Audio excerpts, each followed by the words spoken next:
এই হচ্ছে বর্ষাকাল, কখনো জোরে কখনো আস্তে, অনবরত বৃষ্টি পড়েই চলেছে। কাল রাতের দিকে 9টার সময় তো এমনভাবে বৃষ্টি পড়ছে যেন মনে হচ্ছে মেঘ ভাঙা বৃষ্টি, দেখেছ?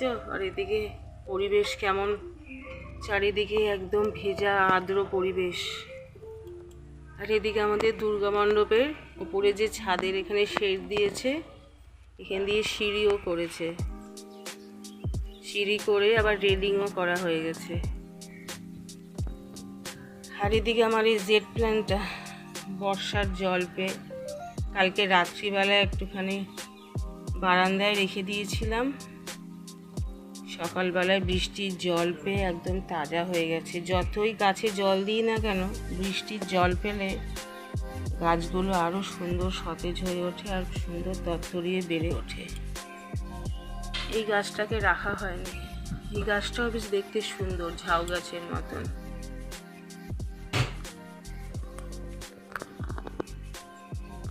গুড মর্নিং বন্ধুরা, welcome back to my channel. আজ শনিবার, বর্ষা ভেজা সকালে তোমাদের সকলকে জানাই সুপ্রভাত। আজকে কিন্তু প্রপার খিচুড়ি খাওয়ার দিন। তো সকালে অনেকে কি খিচুড়ির নাম শুনে অনেকের কি দিনটা খারাপ যাবে নাকি? অনেকের মধ্যে আছে, অনেকের কেন, আমাদের শ্বশুরবাড়ির এর মধ্যে ছিল যে সকালবেলায় খিচুড়ির নাম, ডিমের নাম নেওয়া যাবে না, সব নাম শুনলেই নাকি সারাটা দিন পুরো খিচুড়ির মতন সব গোল তাল পাকিয়ে যাবে। তাদের এরকম হয় যে এরকম বাতি গেছে। এই আমরা এখন সকালবেলায় ঘুম থেকে উঠেছি, সকালের আছে ঘুম ভেঙেছে একটা ফোনের আওয়াজ, আবার একটা ফোনের আওয়াজ। সেটা হচ্ছে আমার বান্ধবীর ফোন। সকালবেলা ফোন করেছে, বলছে কি কাবেরী কোথায় আছো, কলকাতাতে না দীঘাতে?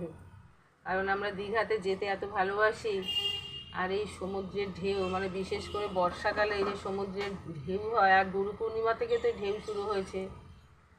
এখন ইউটিউব খুললেই, মোবাইল খুললেই দেখা যাচ্ছে যে প্রচণ্ড ঢেউ হচ্ছে, গাডোয়াল পেরিয়ে পুরো ঢেউ চলে আসছে। এই দেখে তো দাদার মনটা আনছান করে উঠছে, কিন্তু উপায় নেই।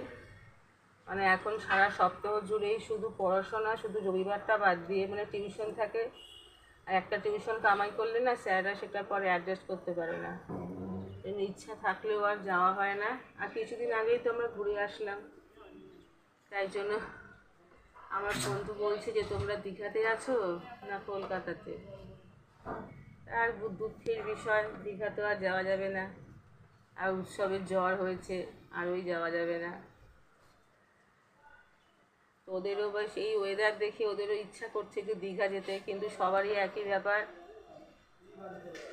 স্কুলের সব পরীক্ষা, তার মধ্যে সব প্রাইভেট টিউশন আছে, কেউই কামাই করতে পারে না।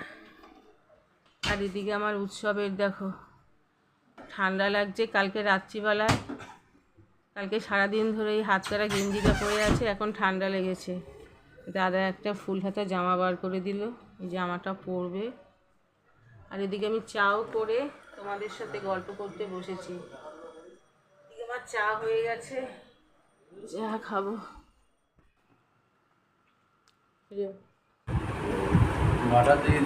গরমের মধ্যে পরোটা করে দিইনি, গরম বলছে বর্ষার মধ্যে, পরোটা করে দিইনি। কালকে লুচি খেয়েছো, ওই জন্য আজকে রুটিতে বাটার মাখিয়ে দিলাম, না হলে তো বলবে শুকা রুটি দিয়েছি। খাও, তুমি খেতে থাকো, তারপর গুড্ডুকে দিচ্ছি। দাদা এইমাত্র বৃষ্টি কমাতে সব মাসকাবারি জিনিসপত্র কিনে এনেছে, এখন সব বসে এগুলোকে সব গুছিয়ে রাখবো। এটার মধ্যে চাউমিনটা রাখো। চাউমিনটা কোথায়? চাউমিনটা দাও।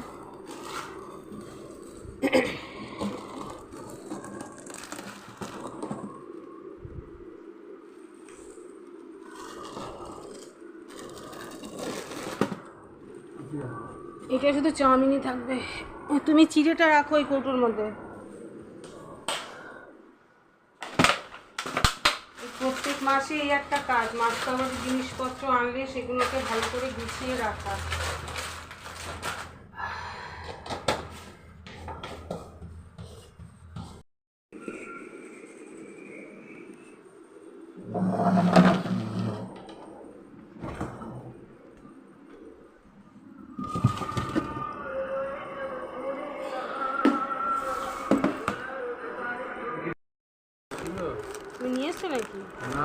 তাহলে ও মা এমন করে বলছো তো বনবিটা ঢালতে হবে আস্তে, মুখটা খোলা, গালাটা ছিঁড়ে গেছে।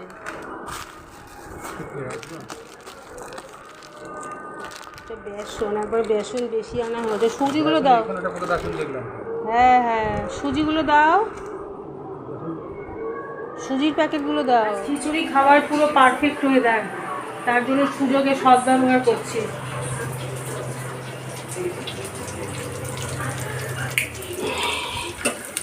এই যে আজকেও প্রেশার কুকারে সব সবজি ভাজি, ঝটপট প্রেশার কুকারে রান্নাটা হয়, তাই জন্য প্রেশার কুকারেই করছি। এখানে আলু, গাজর, পেঁপে আর হচ্ছে তোমাদের এটার নাম কি বলে যাচ্ছি, আলু, গাজর, পেঁপে এই দিয়েছি, আর পেঁয়াজ দিয়েছি। এই দিয়ে একটু ভাজা ভাজা হোক সবজিটা, তারপরে মশলা দিয়ে। আর আজকে করব ডালিয়া আর মুগ ডাল দিয়ে খিচুড়ি। এই মুগ ডাল আর ডালিয়া দিয়ে খিচুড়িটা খেতে কিন্তু আমাদের সবারই বেশ ভালো লাগে, তাই জন্য সুযোগ পেলে এটাই করি। আর দাদার তো সুগার আছে, তা ডালিয়া খাওয়া তো স্বাস্থ্যের পক্ষেও ভালো। চলো, বাইরে আবার মেঘ করছে। দাদাও স্নান করতে চলে গেছে। আজকে দাদা দেখাটা তাল এনেছে, বলেছিলাম এখন তালের দিন, এটা তাল পেলে এনো, তাল নিয়ে এসছে। এবার কলা এগুলো আনতে হবে, দেখি যদি পারলে কালকে তালের বড়া করবো।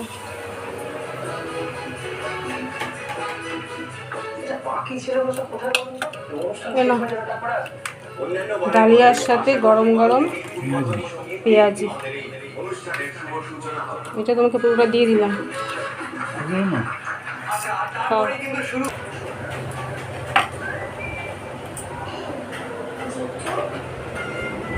মাঝে মাঝে না সব সময়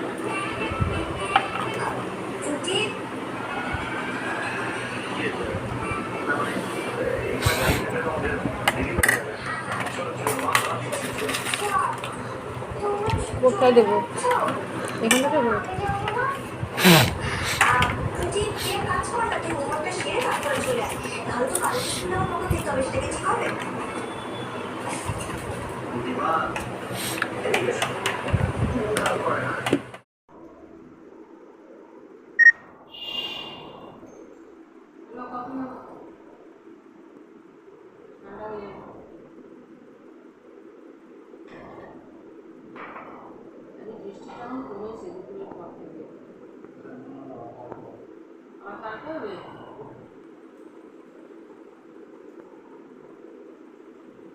বৃষ্টির জন্য তো কোথাও বেরোতেও পারছি না, দুটোটারও শরীর খারাপ। জ্বরটা কমেছে কিন্তু মাথা ভার একটা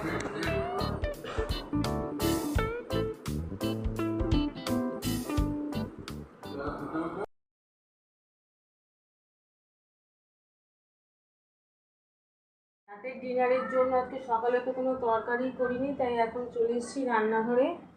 এখানে তেলের মধ্যে কালো জিরে আর শুকনো লঙ্কা ফোড়ন দিয়েছি, আর পটল আলুর একটা চচ্চড়ি করব। এটা দিয়ে না রুটি খেতে বেশ ভালো লাগে। আর বেশি কোনো রিচ কোনো খাবার করছি না, কারণ উৎসাহের জন্য অম্বলের প্রবলেম হচ্ছে।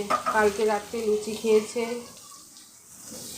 আজকে দুপুরবেলা আবার পেঁয়াজি খেয়েছে, এই জন্য একটু হালকা করে এই তরকারি করছি, আলু পটল চচ্চড়ি। আর তাছাড়া কাশিটাও কমছে না, এখানে বসে সমানে খুব খুব করে কেশেই যাচ্ছে।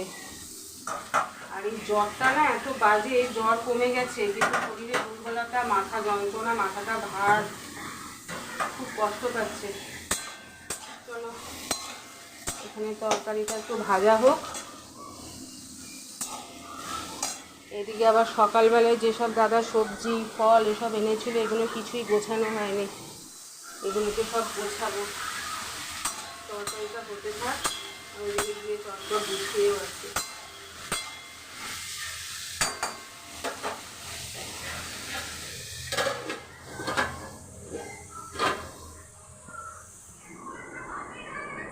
সবজি রান্নার পরে সব গুছাতে হবে, এখন এক এক করে ব্যাগে করে গুছিয়ে গুছিয়ে সব এখন রাখবো।